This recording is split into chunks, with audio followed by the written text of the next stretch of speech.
This video is sponsored by Loot Crate.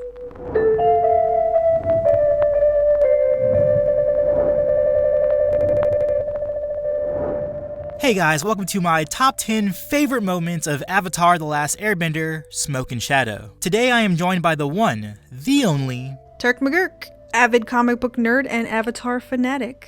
You can find more of her stuff on her YouTube channel. Link in the description. Alright, we're not gonna bore you with an overlong introduction, so let's get right into it. Oh, as a side note, spoiler warning for the entire graphic novel of Smoke and Shadow. Starting out at number 10, we have a more general pick, the overall humor and tone of the story arc. All the Airbender comics so far have really captured the spirit of Avatar and tend to make me giggle out loud. For example, when the Fire Nation captain tells his soldiers to be ready, but not too ready, guarded but nonchalant, attentive but casual, and of course the scene where Aang continues to make things awkward between Mai and Zuko by not knowing when to stop talking. Oh, Aang. At number 9 we have Ki calling Zuko, Zuzu. As Zuko says, it's much better hearing the pet name come from his cute and innocent half-sister. Definitely better than hearing it from Azula. But it makes us wonder, where did she hear it from? At number 8, we have basically every scene with Uncle Iroh. When he's not making me laugh by being his crazy comical self, I'm trying not to lie down and cry from the intense onset of the feels. It's no wonder everyone adores his royalty-loving kookiness. Ki Yi shows up again at number 7, but this time she's on the list for her firebending. As a descendant of Avatar Roku himself, fans have been wondering if the young girl would manifest some firebending powers. Book 3 of Smoke and Shadow put that to rest, as Ki replicated the moves that Zuko did in the courtyard, melting a metal door, and saving the kidnapped children. But the best part for me is this little kid who put out the flames. It's like he had a traumatic experience with fire in the past. At number 6, we have Zuko's epic display of dragon fire. What a relief to know that the writer, Jin Yoon Yang, isn't letting such unique story details from the TV series go to waste. It's also nice to know that Zuko's fancy dance training finally paid off. Flameo, sir. Flameo. Some of my favorite episodes from Avatar are from the episodes that delve into the past, whether finding out more about Avatar Roku and the Fire Nation, or Avatar Wan and the spirits. It was no different here when we got to see the prehistoric Fire Nation and the warlords that ruled. It was great seeing a time before the Benders, especially concerning the warlords and the origins of, I'm gonna butcher the name, but the Kumi Rukaji, which earns a spot at number 5 on our list. At number 4, we have Azula's grand reveal. What an extraordinary moment of surprise and excitement as she catches Zuko off guard with a blast of her signature lightning.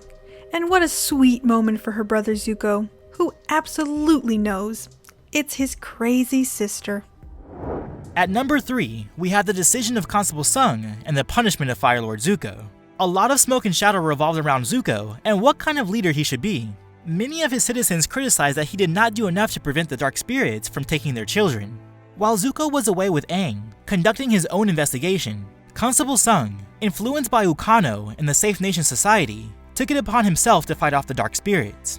The great thing about this scene was Zuko's decision to suspend the Constable, and Constable Sung, being the honorable man he was, adhered to Zuko's command, accepting his punishment. It's interesting to see the conflict between someone's loyalty to the law and doing what's right, but it's even more compelling when a man of honor actually upholds his honor. Honorably. At number 2, we have Ursa finally giving her psycho ex Ozai a piece of her mind.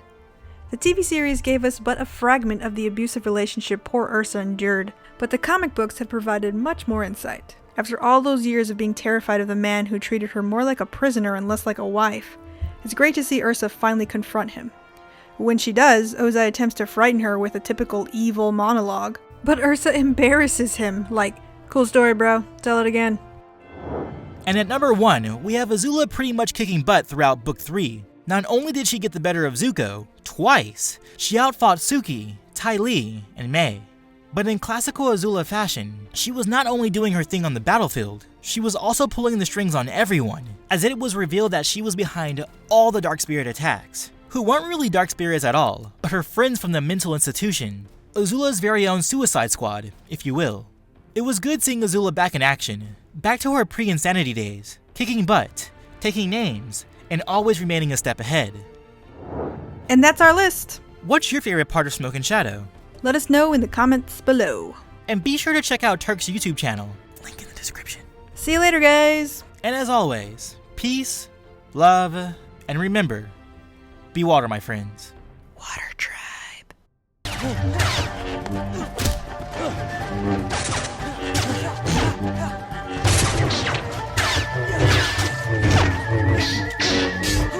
The question still stands. Who was the better Avatar? Avatar Aang, the last airbender? Or Avatar Korra, the legend? Do I like it? Do I not like it? Oh, I actually kind of like it. Oh my god, I like airbending a lot. Oh god, I like it.